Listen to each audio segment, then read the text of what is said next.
পুরো জল হয়ে গেছি আর অনেকদিন পরে আসছে আমাদের বাড়ি নতুন সদস্য চলে আসছে। তো যাই হোক, অনেক দিন পরে আবার সে আমার সুখের দিন হয়তো ভগবান ফিরে আসছি। কারণ আমার না এই দুধ দোয়ানো না থাকলে একদমই ভালো লাগে না, গায়ের কাছে এসে একটু দুধ দোয়াতে অবধি সত্যি ভালো লাগে না। তো আজকে হচ্ছে সেই মানে এখন থেকে সেই প্রত্যেক দিনের রুটিন আবার শুরু হয়ে গেছে। বেশ ভালো লাগে, সত্যি অনেকটা শান্তি লাগছে গায়ে দুধ মানে গায়ের বাচ্চা দেখে বা গায়ে বাচ্চা হয়েছে সেটা দেখে অনেকটা শান্তি লাগছে। তো অনেক দিন পরে তোমাদের সামনে আবার নতুন আর একটি কাউ মিল্কি নিয়ে এসেছি, নতুন গায়ে দুধ দোয়ানো ভিডিও। তো প্লিজ বন্ধুরা স্কিপ না করে ফুল ভিডিওটা দেখতে থাকো, আর কিছু কিছু কথা তোমাদের বলবো সেটা একটু মন দিয়ে শুনবে, ঠিক আছে? তো যাই হোক, প্রথমেই বলে দিই, এখানে হচ্ছে বিকেলবেলা আজকে গায়ের হচ্ছে 2 দিন কমপ্লিট হয়ে গেছে। 2 দিন মানে 2 দিনের বিকেলবেলাকার ভিডিও আর কি। সকালবেলা দুধটা বাবা দুইয়ে দিয়েছিল, যার জন্য আমি আর দোয়াতে পারিনি। তো বিকেলবেলা দুধটা আমি দোয়াচ্ছি। তো এখন দেখো মানে দুধটা কিন্তু এখনও মোটামুটি ভালো করে ছাড়েনি, বাঁধটা এখনও মানে শক্ত আছে। তো বাঁধটা নরম করার জন্য কিন্তু দুধগুলো দোয়াতে হয়, তাহলে কিন্তু ওর কষ্ট হয়, সেজন্য দুধগুলো টেনে বের করতে হবে। তো যাই হোক, যে কথাগুলো আজকে মেন বলবো ভেবেছি, তো সেই কথাগুলো শুরু করি, ঠিক আছে? আমার গায়ে যখন যেই গাইটা মারা গেছিলো সেই গাইটাতে অনেকেই কমেন্ট তো অনেক ভালো দুঃখ প্রকাশ করেছে, বাট অনেকে মানে আরও কিছু কিছু লোক কমেন্ট করেছে, বাছুরকে দুধ খেতে দাও না, ভালো হয়েছে তোমার গায়ে মরে গেছে। দেখো, একটা মানুষ যে জিনিসটা নিয়ে পালা পোষা করে তার হচ্ছে তাকে কোনো দিন কষ্ট দিতে পারে তুমি বলো? যেটা হচ্ছে আমাদের জীবনের ইনকাম বলো, আমাদের জীবনের সমস্ত কিছু কিন্তু এই গায়ের উপর থেকে চলে, আমাদের সংসারটা পুরোপুরি এই গায়ের উপর থেকে চলে। তো সেই জায়গাটা দাঁড়িয়ে আমি তোমরা কি করে বলতে পারো যে আমি গাইটা মারা গেছে অনেকটা ভালো হয়েছে, তুমি বাছুরটাকে দুধ খেতে দিতে না? তুমি কি আমার পুরো ব্লগটা কোনো দিন দেখতে নাকি দেখতে না?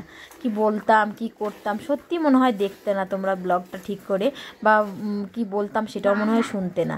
তো সেজন্য তুমি বলতে পেরেছি, কথাটা তোমার মুখ থেকে বেরিয়েছে। কিন্তু আমি গাইটা হাত পা নিয়ে দুয়ালো পরে আমি বাছুর ছেড়ে কিন্তু দুধটা প্রত্যেক দিন নিয়ম করে খাওয়াতাম বাছুরকে। আমরা একটা বাচ্চা, আমরাও 2টো বাচ্চা জন্ম দিয়েছি, আমরা জানি না মার দুধের কত গুরুত্ব?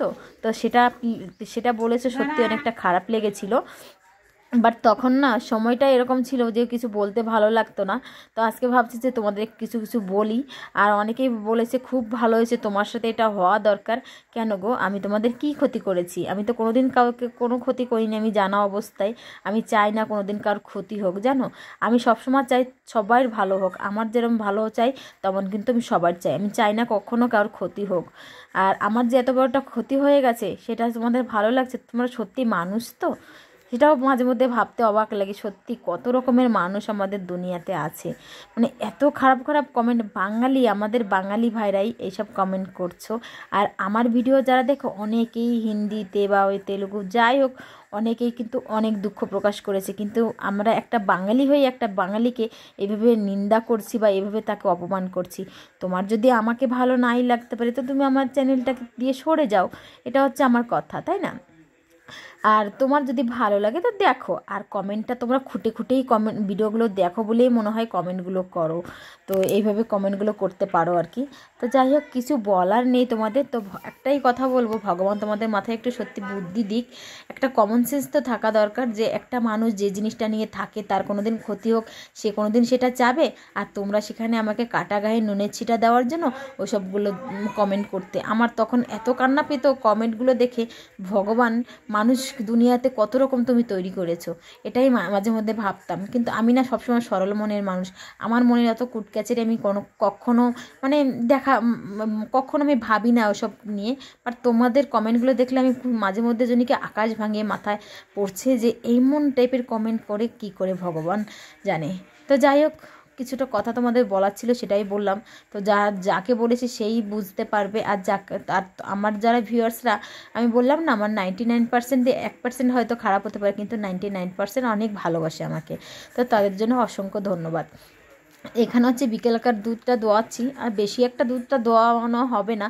তখন 2 দিন এখন এই গাইটা না, আরে বানটা শক্ত হয়ে আছে, দুধটা ঠিক করে নামছে না। তো যদি আমি বানটা দিয়ে দুধটা ঠিক করে না নামিয়ে দিই না, তাহলে কিন্তু হবে ওর মানে ও দেখো, বানের দুধ থাকলে না একটা ভারী ভাব থাকে, আর তখন মানে দুধটা না টাটায় ভিতরে থেকে টাটায় ব্যথা হয়, পুরো চাক হয়ে থাকে।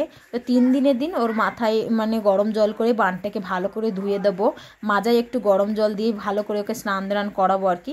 সেটা 3 দিন মানে কালকে সকালবেলা করব সেই কাজগুলো। তো যাই হোক, এই কথাটাই তোমাদের বলার ছিল, তো কেউ কিছু মনে করো না, যাকে বলেছি সে কিন্তু একটু ভেবেচিন্তে কথাটা বলো। তো যাই হোক, দেখো হয়ে গেছে গায়ের দুধটা দোয়ানো। দুধ আরও আছে, সবটা দোয়াবো না, হালকা একটু দিয়ে নিলাম বানটা হালকা হওয়ার জন্য, কেননা পুরো ওজন হয়ে থাকলে ওর উঠতে বসতে কষ্ট হবে, সেই জন্য।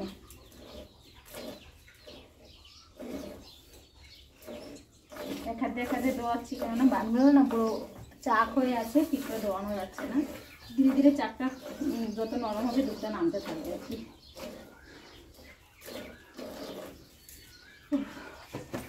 বাবা ঘেমে পুরো জল হয়ে গেছি, আর অনেকদিন পরে আজকে গায়ে দুধ দোয়ালাম, খুব ভালো লাগছে। এখন থেকে রোজ দিনের একটা কাম, গায়ের দুধ দোয়ানো কাজটা বেড়ে গেল। তো যাই হোক, ভালো লাগে, গায়ের দুধ দোয়ানো না থাকলে না সত্যি ভালো লাগে না, মনটা অশান্তি ছিল কদিন ধরে। তো যাই হোক, অনেকদিন পরে একটু শান্তি দেখতে পারলাম। তো আবার কি ঘামছি। তো চলো আজকে একটুখানি তোমাদের বাছুরটাকেও দেখিয়ে দেবো, ঠিক আছে? দাঁড়াও। তো যাই হোক, এই যে দেখো আমাদের ছোট বাছুর, গুদুল হয়েছে না কা বাছুরটা? আইরা বাছুর না, এই ছোট মানে ছোটোখাটো হয়েছে, সেরকম উঁচা লম্বা দেখতে হয় নাই। ট্যাবলা, এই ট্যাবলা, এই যে নতুন সদস্য আমাদের বাড়ি, নতুন সদস্য চলে আসছে, দেখো। কি হ্যাঁ, মনে হয় 21 দিন হয়নি তো এখনো, দিছি না ওইটা ইঞ্জেকশন দিছিলাম না আবার। তো যাই হোক, চলো এই যে হচ্ছে এটার নামকরণ কি করবো তোমরা একটু কমেন্টে জানিও। হ্যাঁ,